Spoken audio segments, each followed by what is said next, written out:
Elon Musk was born in Pretoria, South Africa in Earth year 1971. His father made a fortune in construction and emerald mining because Africa's resources are like free money for white people. Elon graduates and he first goes to the University of Pretoria, but then he moves to Canada. Yes, no, he went to the University of Pretoria. I suggested he go to the University of Cape Town, which seemed more glamorous at the time. And he said to me, no. Did Darth Vader say, "Luke, I am your father," or just, "I am your father"? Have you ever had a memory that just doesn't seem to match up with reality? You're not alone. This phenomenon is known as the Mandela Effect. Nelson Mandela led a tempestuous life. Before going to prison, he spent more than a decade as a hardened campaigner against apartheid. For some of that time, he lived underground. He led strikes, he led demonstrations, he was put on trial a couple of times. He was part of a core of activists. Welcome back. The AI chatbot Grok, created by Elon Musk's XAI, has been responding to queries with unrelated information about violence against white people in South Africa. US President Donald Trump says he will cut funding for South Africa over a new land expropriation policy.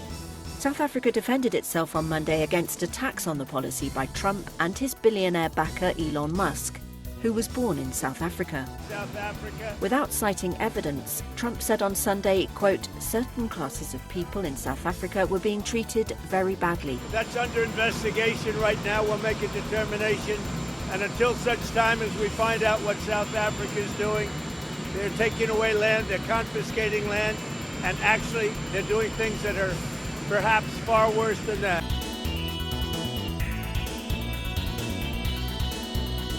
The term was coined after many people remembered Nelson Mandela dying in prison in the 1980s, when in fact he was released in 1990 and died in 2013.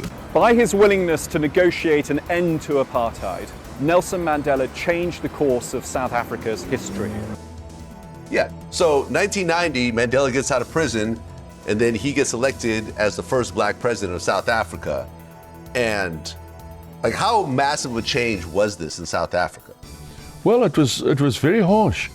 You know, the white people, you know, didn't have much faith in black people running the country, you know.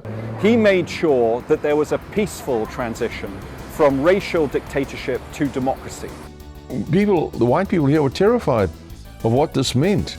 And, you know, in the beginning, we actually, through Mandela, keeping many of the existing government structures in place, things weren't that bad, but people had no faith in things getting better, you know. An NBC News review of Grok's X account since Tuesday showed more than 20 examples of such responses in which Grok mixed in comments about violence in South Africa to answers not related to the topic. So can you just put it, I keep pressing you, but just for people who haven't thought this through and aren't familiar with it, and the cool parts of artificial intelligence are so obvious, you know, write your college paper for you, write a limerick about yourself. Like, there's a lot there that's fun and useful. But can you be more precise about what's potentially dangerous and scary? Like, what could it do? What specifically are you worried about? Going with old sayings, the pen is mightier than the sword. If you have a super intelligent AI that is capable of writing incredibly well and in a way that is very influential, convincing, and is constantly figuring out what is more convincing to people over time, and then enter social media, for example, Twitter. Elon Musk is the world's wealthiest man by far, and he is also deeply involved in numerous cutting-edge technologies, from SpaceX to Neuralink to AI, all of which could very well be instrumental in what the false prophet will do. Elon Musk, one of the world's wealthiest, as we know, and Julius Malema, leader of South Africa's third largest political party, were going at each other on the social media platform X. You're taking people's land away from them. And those people, in many cases, are being executed. They're being executed. And they happen to be white. There is literally nothing to indicate that there is a genocide going on in South Africa. South African President Cyril Ramaphosa said in a statement he looked forward to engaging with Trump to find a better and common understanding over the issue. Last month, he signed into law a bill that would make it easier for the state to expropriate land in the public interest. The law aims to address racial disparities in land ownership that persist 3 decades after apartheid's demise in 1994. Special conditions would have to be met for expropriation, such as the land having long-time informal occupants, being unused and held purely for speculation, or being abandoned. Nelson Mandela was crucial to making sure black majority rule came about relatively peacefully. Musk quickly waded in on the X platform he owns, responding to Ramaphosa's statement. "Why do you have openly racist ownership laws?" he asked. South Africa's foreign ministry responded to Trump by saying the act was not exceptional, and Ramaphosa said the government had not yet confiscated any land. In one example, a user asked Grok, "Where is this?" in reference to a photo of a walking path. The user didn't mention South Africa, and the photo does not appear to be from that country. Grok responded, "The query asks about the location of a scenic image likely not tied to South Africa's farm attack debate." And potentially manipulates public opinion in a way that is very bad. It's not immediately clear why the AI bot has begun bringing up the topic unprompted. In the African nation of Lesotho, which nobody has ever heard of.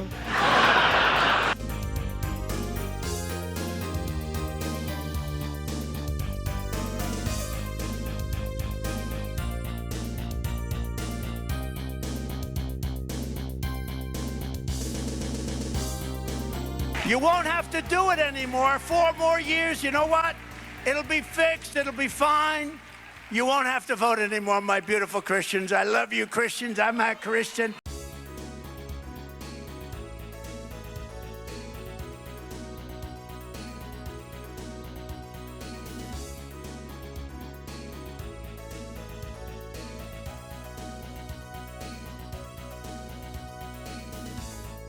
Despite distancing himself from South Africa, his country of birth, Musk says that Malema's party is pushing white genocide in South Africa. Turn the lights down. Turn the lights down. Trump directed everyone's attention to a TV screen, showing a video of fringe South African politicians making controversial statements he says prove his point. Ramaphosa appeared taken aback when it finally came to an end after more than 4 minutes. Trump picked up where the video left off, presenting Ramaphosa with what he says are news articles about the murder of white South Africans. Death of people. Death. Death. No matter what Ramaphosa said, Trump would not be swayed. People who do get killed, unfortunately through criminal activity, are not only white people. Majority of them are black people. And we have now been utilized. The farmers are not black. Elon Musk has been ramping up his rhetoric on the issue. This whole story that Trump is telling about, black South Africans are stealing their farms and it's all, this is nonsense. They still control about 80% of the power and the wealth in that country. And they're what, 8%, 4%, something like that of the population? Yeah. So, and the U.S. recently welcomed 59 white South Africans as part of a refugee agreement that included claims of racial discrimination and violence. it's crazy. There's no statistical evidence of mass killings of Afrikaner South Africans. Later in the response, Grok said on the broader topic implied, farm attacks in South Africa are real and brutal, and went on to elaborate on such claims. People have been reporting similar experiences of false shared memories for centuries. How would we even know? What's happening is they're training the AI to lie. Yes. It's bad. To lie. That's exactly right. And to withhold information. To lie and yes. And so people were very, very worried. And everybody, May and her whole family, left the country. Everybody in her family left the country. May and her whole family, they all left the country. My partner had left the country much earlier before, but nearly everybody we knew who could leave left the country. In fact, she remains a well-known model to this very day, appearing on lots of magazine covers. Just this year, at age 69, she became the oldest person to appear on the cover of Sports Illustrated Swimsuit Edition. And then, of course, getting back to the birth of May, in 1948, and then, her life and her account of traveling the world and looking for, ancient lost cities and stuff like that, that does not happen randomly. Why are technocrats suddenly traveling around the world looking for ancient ruins?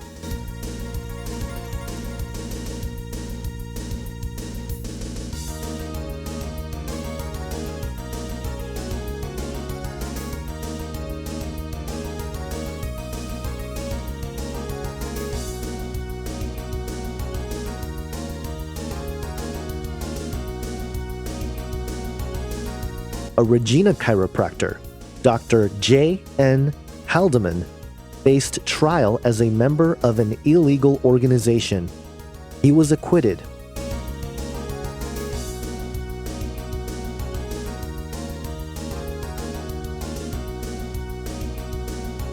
But then in 1950, he and his wife Wynne, together with their children, decided to leave their life in Canada and become adventurers. They retraced the footsteps of Canadian adventurer William Leonard Hunt, alias Guillermo Farini, who claimed he had found the ruins of a massive ancient city while crossing the treacherous desert in 1885.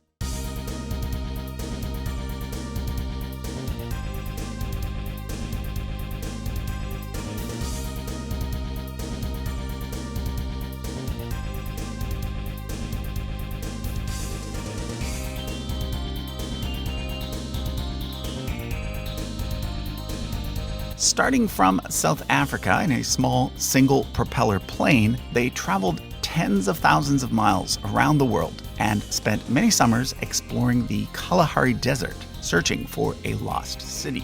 Dozens of expeditions over the following century were launched in vain to find the lost civilization. Starship is the first rocket that has the potential to make life multiplanetary, to make us a multi-planet civilization for the first time.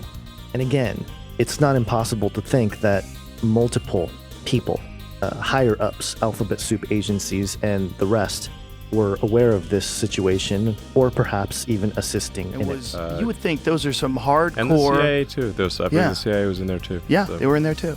I mean, you think maybe the eye of secret intelligence were on these folks, or at least helping or assisting, or maybe even funding the whole thing? Like so many tech entrepreneurs, he earned his unimaginable wealth by doing something invaluable for society, selling a startup you've never heard of to a company that doesn't exist anymore. The Mandela Effect is not limited to just one event, however. Many people remember the Berenstain Bears being spelled Berenstein. Lots of people remember Jif peanut butter as Jiffy. Was the show called Sex in the City or Sex and the City? Mandela spent 27 years in prison. Now that's crucial because that made him the one and only man who could have achieved the peaceful transition to democracy. Because he had spent so long behind bars, no black South African could question his dedication to the struggle. And for the same reason, no white South African could doubt that his gestures of reconciliation and forgiveness were heartfelt. Now, not many people thought that was possible. Back in the 1980s, opinion polls showed that most South Africans expected a civil war in their country. And so, it was not good. It was not great. And I, who had been a consulting engineer and had been a consulting engineer on pipelines and transmission lines up to 188,000 volts, I was a consulting engineer on Sun City. I'd been a consulting engineer on the biggest shopping center. I was actually one of the owners of it, four owners of it in the country. I was reduced to fixing axles and drive shafts and greasing cars and stuff. That was my job. It kind of makes sense. They said they're having a genocide because the blacks in Africa are killing the whites off their farms. So they come to America and they're going to try to take over the American black farms.